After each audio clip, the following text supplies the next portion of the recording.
بسم اللہ الرحمن الرحیم. جنت کی صرف ایک صفت ایسی ہے کہ اگر وہی ہمیں دنیا میں مل جائے نا تو وہ جنت کی باقی نعمتیں نہ بھی ملیں تو ہم اس کو ترجیح دیں گے. وہ کیا ہے؟ وہاں موت نہیں ہے.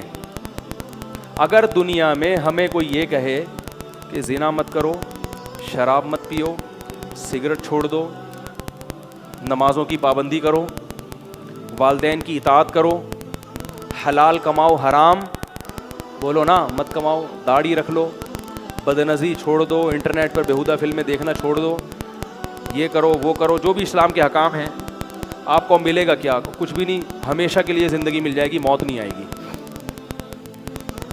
پھر کوئی کہے گا کہ یار یہ تو چھوڑنا بڑا مشکل ہے، یار حرام چھوڑنا. آپ بولو گے کیا کرنا ہے ایسے حرام کا، مر جائیں گے تو ختم ہو جائے گا نا. چھوڑو، سوکھی روٹی پہ گزارا کر لوں گا. لیکن حرام کی طرف علامہ مناوی رحمہ اللہ تعالی، بہت بڑے بزرگ عالم گزرے، انہوں نے فرمایا کہ جنت اگر مٹی کے گھروندے کی ہوتی نا، مٹی کی، اس میں ڈیفینس کے بنگلے نہ ہوتے، مٹی کی ہوتی اور سوکھی روٹی چائے میں ڈبو کے، چائے تو میں اپنی طرف سے کہہ رہا ہوں، سوکھی روٹی ملتی جنت میں، چائے میں ڈبو کے کھاؤ گے. جنتیوں کو یہ کہا جاتا. پھر بھی جنت اس دنیا سے بہتر تھی. کیوں؟ ہے ہمیشہ کے لیے. یہاں جو دنیا میں جو سب سے بڑا عیب ہے نا وہ کیا ہے؟ موت.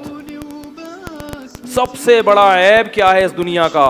موت. اور اس سے کوئی بھاگ نہیں سکتا.